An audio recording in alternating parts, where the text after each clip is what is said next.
We've hit the quarter turn of the season. The Mariners are somewhat struggling, caught just a little bit below mediocre, and many of the fans are running for the hills.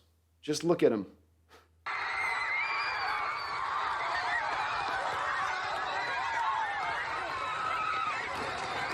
Now, I'm not going to be one of these Mariner fans. In fact, I'm going to try to maybe give a little bit of light of hope to you folks out there that may be finding yourselves a little bit down on this team.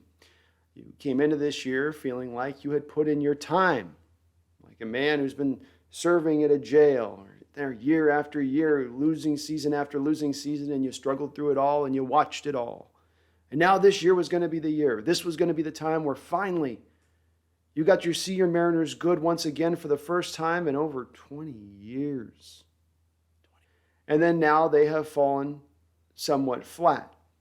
And certainly some of this is sped along by the fact that there is a going narrative amongst some of the fan base that Dipoto should have done more, added more, spent more prior to the year to better load up this offense, which is once again standing a little bit at the head of the main problems with this Mariner team in general. The starting staff has been good. They've been eating up innings well. The bullpen has continued to do a pretty fine job on their end of things, but certainly it is the bats in totality that is letting us down. Now, I'm going to be doing some individual player breakdowns here at the quarter turn that'll be separate of this video, so I'm not going to get into the specifics of player by player here, but speak to more of the generalities. This is a team that is building and learning how to win consistently.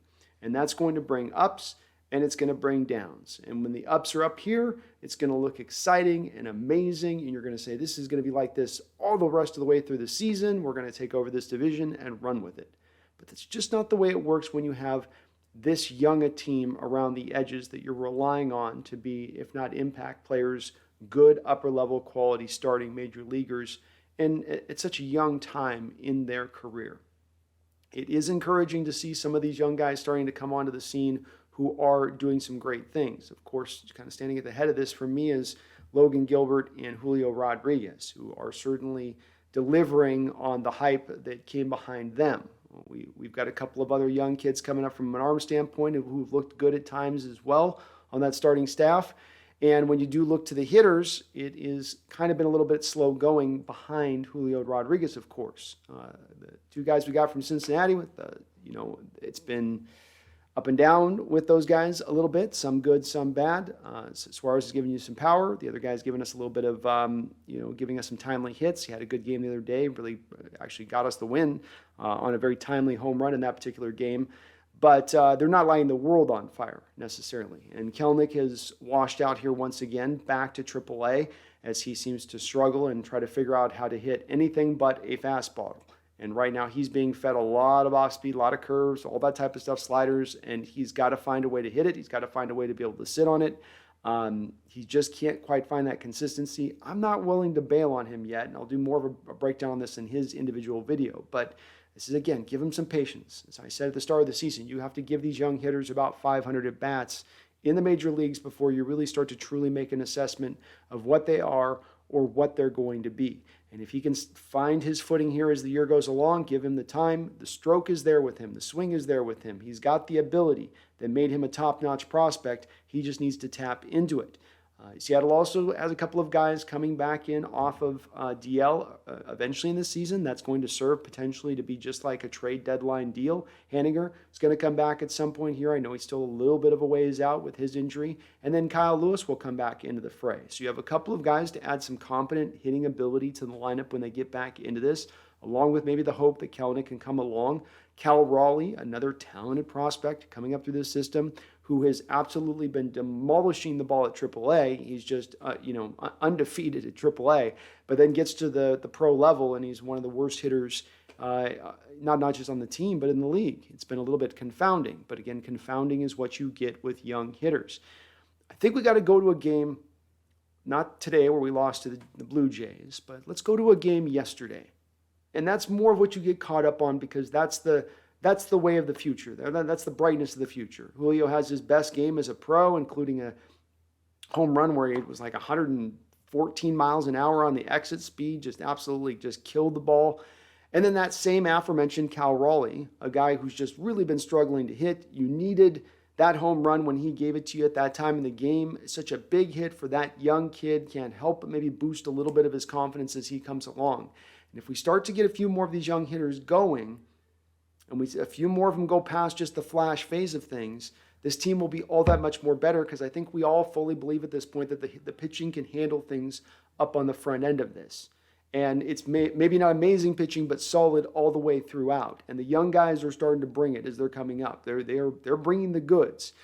They seem to be the real deal. I know Matt Brash had a little bit of up and down, but I feel good about the staff. It's the hitting where you would hope they get a little bit better. I think the defense has overall been pretty solid there. The J.P. Crawford deal at the start of the year, which I didn't have a chance to address in the prior video, is looking very good right now. It looked good at the time. He's a clubhouse leader there. He's providing you just a great stick in this lineup that has no great sticks. I will say, too, we've got to always put a little bit of this in perspective as far as the struggles in the lineup are concerned. This is a little bit of a league-wide problem. This is still a little bit of the post-steroid era issue going on. And I'll tell you, these pitchers are throwing some nasty stuff. Everybody's having a little bit of an issue with this, especially these rising fastballs that seem to explode at the last 15 feet on these batters in their elevation. It's hard. It's really hard on these guys. Part of the reason that they're talking about tinkering with some of the rules on the strike zone to try to aid some of these hitters, because it's just some of the stuff's nigh unhittable at times. It's not to give them a full excuse on that. It's just to maybe explain that, look, everybody's having this issue. It isn't just us. The one nice thing I do like when I look at this lineup and what they're doing right now is drawing walks. And that has been a place that's been one of the things that stuck in my craw in previous Mariner teams, that they would get these sluggers who weren't built for the stadium, who were highly strikeout prone, and you just weren't able to generate much of any kind of runs. At least beginning now with getting the walks is the first step to now we get a little bit more contact on those bats, a little bit less strikeouts, and now we can start to play to the fit of the stadium. This is a stadium at its best when you've got guys getting on base and moving runners over and sacrifice flies, generating runs, not just simply by looking for the home run ball, because as we all know, the ball just doesn't tend to carry in this stadium. It's a bit bigger stadium. You're better to rely on other ways of producing runs. The pitching's been good, as I said. I think Robbie Ray is getting knocked by some in the fan base because his ERA is a little bit up right now. His velocity has been a little bit slow to get back to where it's been previously. I think there's an understandable reason for that when you think about the fact that there was no spring training this year for our Mariners, and those pitchers had a very short stint there to get their arms built up to the place they need to be built up to. He still is an inning eater. He's a professional pitcher out there. When you watch him, he hits his spots. He's very precise with where he puts the ball for the most part. Yeah, he's still giving up a few too many runs than what we'd like. My prediction with him is that he's going to get stronger as the year goes along. I'm not expecting dominant stuff, just to be a solid pillar within this rotation as we can kind of move in the young guys in around him. Chris Flexen had a tough day again today. I think he went 1-5 or 1-6 now in the year. His ERA isn't incredibly high. He's had some ups, he's had some down starts, he's had some lack of run support additionally to that, but he hasn't been horrific either on the other end of things. So we haven't had anybody that's just fallen completely off the shelf. Maybe you can put Kelenic in that place and a little bit of Cal Raleigh to a degree. But I will just say in generalized form here, have faith, Mariner fans. It's a quarter of the season away. There's a long way to go. We're still right now right near the 500 mark. My thought process on this is that you just get up to a little bit about 500 or above 500 right around the All-Star break. Assess what you got. Where's Mitch Haniger? Where's Lewis coming in on that? How are those guys going to bring back into it? Has the pitching staff kind of settled itself down to what your starting staff is kind of set at that point? Kind of put it all together and make the full assessment where you are there. And if you are in a position to then go for it, then make your aggressive move at that time. If you're Dipoto, then go out there and grab a couple more sticks that you can maybe bring into the lineup. The nice place of this is that if your pitching staff is solid and they're running well and your bullpen's great, when you bring in a hitter, that's just a guy that can just step right into a lineup and go from day one. This isn't like other sports where there's something to learn about this particular team and how you do things. It's just come in there and hit it, swing it, let it rip.